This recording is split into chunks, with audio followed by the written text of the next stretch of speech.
નમસ્કાર મિત્રો, જય માતા લક્ષ્મી, જય શ્રી કૃષ્ણ। મિત્રો, જો તમે ઊંઘમાંથી સવારે 3 થી 5 ની વચ્ચે જાગી જાઓ છો તો આ વિડીયોમાં તમને તેની પાછળના સંકેતો જાણવા મળશે અને અમે તમને એ પણ જણાવીશું કે આવામાં તમારે શું કરવું જોઈએ।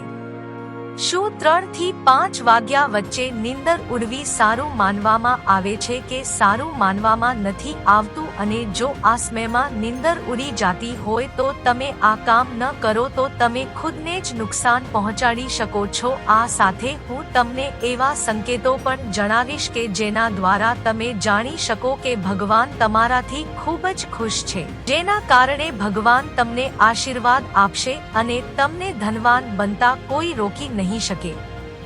જેથી આ વિડીયોને તમે ધ્યાનપૂર્વક અંત સુધી ધ્યાનથી જુઓ અને જો પસંદ આવે તો અમારી ચેનલને સબસ્ક્રાઇબ કરવાનું ભૂલતા નહીં। વિડીયોને લાઈક અને તમારા મિત્રો સાથે શેર કરજો અને જો કૃષ્ણ ભગવાનને માનતા હોય તો કોમેન્ટ બોક્સમાં જય શ્રી કૃષ્ણ જરૂર લખજો।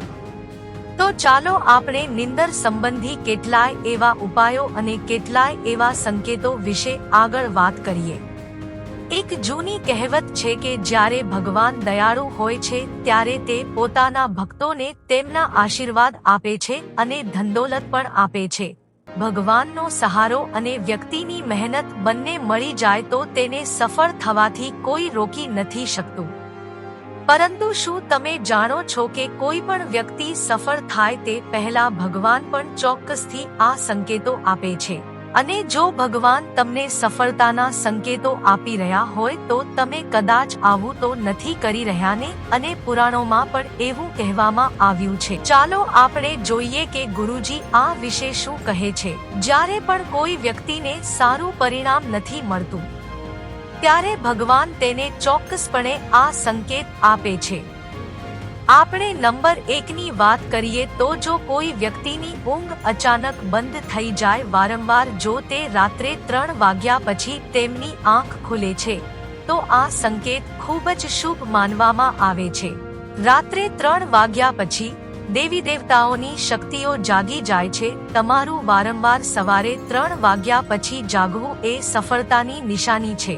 સવારે 3 વાગ્યા પછી દેવી દેવતાઓ પાસેથી મળેલું વરદાન ક્યારેય ખાલી થતું નથી।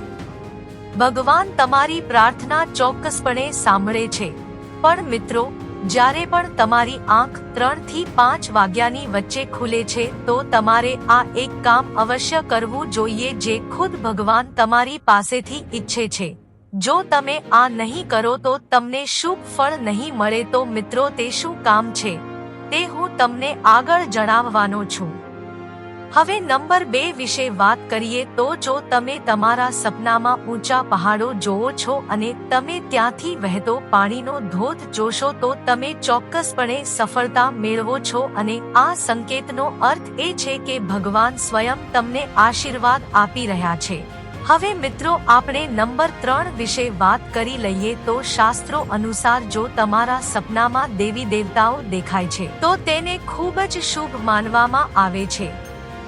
એવું માનવામાં આવે છે કે સપનામાં દેવી દેવતાઓનું આવવું ખૂબ જ ફાયદાકારક હોય છે। સ્વપ્નમાં દેવી દેવતાઓનું આવવું એ ધર્મનિષ્ઠ વ્યક્તિ હોવાનો સંકેત આપે છે અને ભાગ્યે જ તેવા લોકો હશે જેમને સપનામાં દેવી દેવતાઓ દેખાતા હોય અને તે ખૂબ જ શુભ માનવામાં પણ આવે છે। જે લોકો ભગવાનની પૂજા આરાધના રોજ કરતા હોય અને સુખમાં પણ ભગવાનને યાદ કરતા હોય તેવા લોકોને ચોક્કસપણે ભગવાન રાત્રે સપનામાં આશીર્વાદ આપે છે।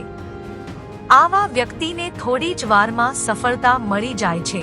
અને મિત્રો, એક વાતનું ખાસ ધ્યાન રાખજો કે આવા સપના આવે તો આ સપના તમારે કોઈ બીજા વ્યક્તિને ન કહેવા જોઈએ। જો તમારો કોઈ અંગત ખાસ વ્યક્તિ હોય તો તમે તેને માત્ર કહી શકો છો, પરંતુ તમારે એ પણ ધ્યાન રાખવાનું છે કે એ વ્યક્તિ કોઈ બીજાને ન કહી દે। તો ચાલો મિત્રો, આપણે નંબર 4 વિશે વાત કરી લઈએ તો જો તમને આવનારી ઘટનાઓની પહેલેથી જ સપના દ્વારા જાણકારી થઈ જતી હોય તો તમને આ પૂર્વ સૂચન મળે છે તો તમારે સમજવું જોઈએ કે દૈવી શક્તિઓ એ તમને આશીર્વાદ આપ્યા છે। તો મિત્રો, હવે નંબર 5 વિશે વાત કરી લઈએ તો તમને સપનામાં કૌટુંબિક પ્રેમ, તમારી પત્ની મળતો પ્રેમ, પુત્ર, પુત્રી અને તમારા પરિવારના તમામ સભ્યો તમારા આદેશનું પાલન કરી રહ્યા છે.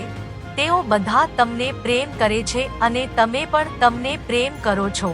તો તમારે સમજવું જોઈએ કે દેવી શક્તિ તમારા પર પ્રસન્ન છે. હવે મિત્રો, આપણે નંબર 6 વિશે વાત કરી લઈએ. તો જો તમને સપનામાં અચાનક લાભ મળે છે, તમને સંપત્તિ મળે છે અથવા તો તમને પૈસા કમાવાના અલગ અલગ સ્ત્રોતો સપનામાં જોવા મળે છે, તો આ એક જ શુભ સંકેત માનવામાં આવે છે. હવે નંબર 7 ની વાત કરી લઈએ. તો જો તમને સપનામાં કોઈ સુગંધિત વાતાવરણ લાગતું હોય, તમારી આજુબાજુનું વાતાવરણ તમને સુગંધિત દેખાતું હોય અને સ્વચ્છ અને સુંદર દેખાતું હોય, તો સમજો કે ભગવાનની શક્તિઓ તમારી આસપાસ છે અને તમને મદદ કરવા માંગે છે.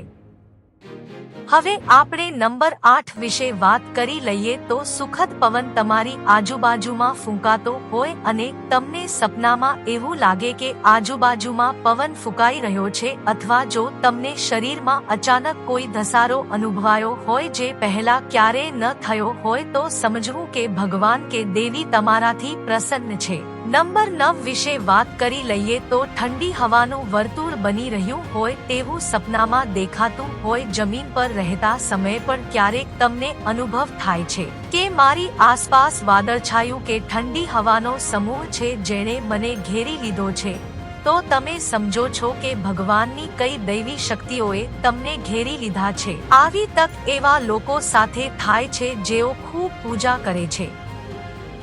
હવે આપણે એ નંબર 10 વિશે વાત કરી લઈએ. તો પ્રકાશનો પંચ. અચાનક તમને તેજસ્વી પ્રકાશનો એક મુક્કો દેખાય છે જેની તમે કલ્પના પણ કરી નથી શકતા. અચાનક તમારા કાનમાં મધુર સંગીત સંભળાય છે અને તમને આશ્ચર્ય થાય છે કે અહીં આજુબાજુ કોઈ સંગીત નથી, તેમ છતાં તે તમારા કાનમાં ગુંજી રહ્યું છે.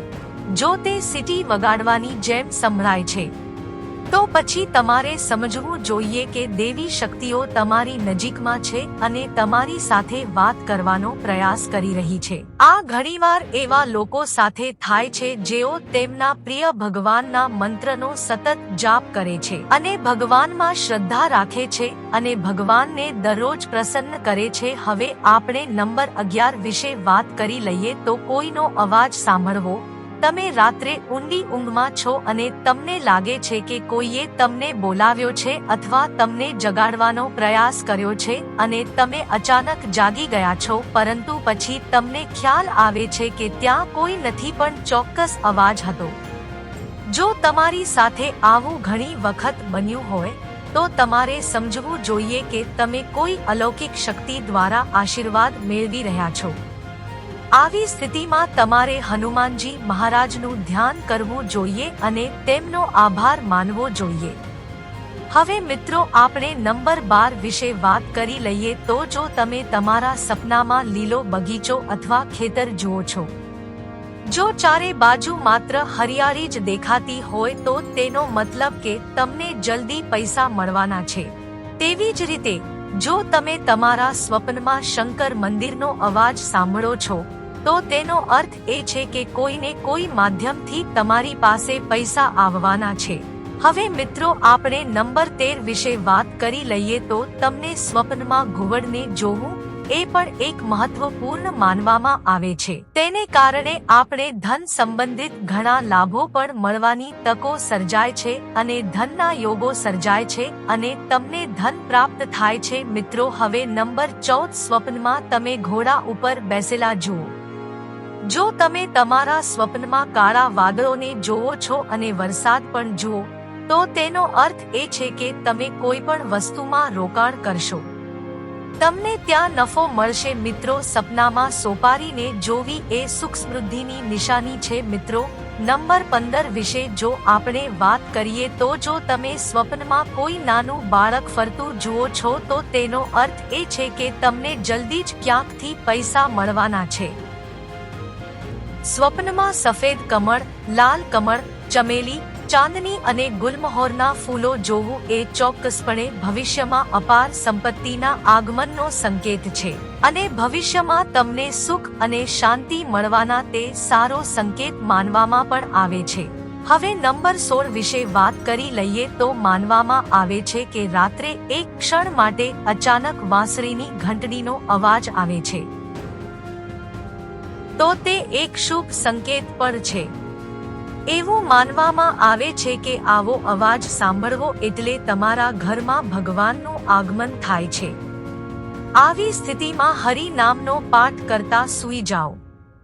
ધ્યાન રાખો કે કોઈ પણ દિવસે તમને આવો અવાજ સંભળાય કે આવો કોઈ અવાજ આવે તો તમારે કોઈ બહારના વ્યક્તિને આના વિશે કંઈ પણ માહિતી નથી આપવાની અથવા તો તમારે કોઈ બહારના વ્યક્તિને આના વિશે કંઈ નથી કહેવાનું। તમારે તેને તમારા કુટુંબમાં કોઈ પણ વડીલને કહી શકો છો, તે પણ શુભ માનવામાં આવે છે। અને વાંસળીની ધૂન એક પ્રકારે શ્રીકૃષ્ણના આશીર્વાદ પણ મળવાનો સંકેત છે। તો મિત્રો, હવે તમને તે પણ જણાવી દઈએ કે તમારે કયા સમયે સૂવું જોઈએ અને કયા સમયે ઉઠવું જોઈએ અથવા તો કયા સમયે જાગવું જોઈએ અને કયો સમય શ્રેષ્ઠ માનવામાં પણ આવે છે। તો આપણે વાત કરીએ તો સૂવાનો સમય તમારે 9 વાગ્યા આજુબાજુનો રાખવો જોઈએ અથવા તો 9 વાગ્યે કોઈ કામસરનો સૂઈ શકો તો તમારે છેલ્લે 11 વાગ્યા સુધીમાં તો સૂઈ જવું જોઈએ, કારણ કે તે શુભ સમય માનવામાં આવે છે। અને ઉઠવા માટેનો એ સમય છે કે જ્યારે બ્રહ્મમુહૂર્ત સમય ચાલી રહ્યો હોય, એટલે કે સવારના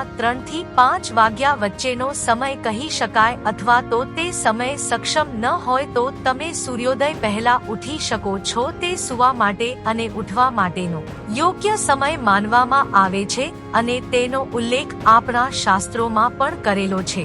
તો મિત્રો, ચાલો હવે આપણે એ પણ જાણી લઈએ કે સવારે 3 થી 5 વાગ્યા વચ્ચે તમારી નીંદર ઉડી જતી હોય અથવા તો તમારી આંખ 3 થી 5 વાગ્યા વચ્ચે ખુલતી હોય તો તમારે સૌપ્રથમ કયું કાર્ય કરવું જોઈએ અને આ કાર્યને ધ્યાનપૂર્વક સાંભળજો અને આ કાર્યને ભૂલશો નહીં। જો આ કામ નહીં કરો તો આ શુભ સમય તમારા માટે નકામો બની જશે અને 3 થી 5 વાગ્યા વચ્ચેમાં તમારી નીંદર ઉડી જાતી હોય તો કોઈ દિવસ ફરીથી સૂવાની ભૂલ ન કરતા આપા પણ માનવામાં આવે છે। તો તમારે જાગીને સ્નાન કરવું જોઈએ, તમારા રોજિંદા કાર્યોમાંથી નિવૃત્ત થવું જોઈએ અને ભગવાનનું ધ્યાન કરવું જોઈએ અને પૂજા કરવી જોઈએ, કારણ કે આવી સ્થિતિમાં ભગવાન તમને જગાડે છે। જો ભગવાન સાથે વાત કરવી હોય તો મિત્રો, તમે તમારી ઈચ્છા ભગવાનને વ્યક્ત કરો, તમારી ઈચ્છા ચોક્કસ પૂરી થશે। પરંતુ જો તમે પૈસાના કારણે અથવા તો રાત્રે મોડે સુધી જાગવાને કારણે તમે વહેલી સવારે 3 થી 5 વાગ્યે વચ્ચેના સમયમાં જાગી ન શકતા હોય તો ઓછામાં ઓછું ભગવાનનું નામ જાપ કરો અને નામનો જાપ કરીને સૂઈ જાઓ। તો મિત્રો, આ સાથે આપણો આજનો વિડિયો અહીંયા પૂર્ણ થાય છે અને જો આવા જ વિડિયો તમને જોવા ગમતા હોય તો અમારી ચેનલને જરૂરથી સબસ્ક્રાઇબ કરી લેજો અને હા, નોટિફિકેશન બેલને ઓન કરવાનું ભૂલતા નહીં। વિડિયોને લાઈક અને તમારા મિત્રો સાથે શેર કરજો અને જો કૃષ્ણ ભગવાનને માનતા હોય તો કોમેન્ટ બોક્સમાં જય શ્રી કૃષ્ણ અવશ્ય લખી નાખજો।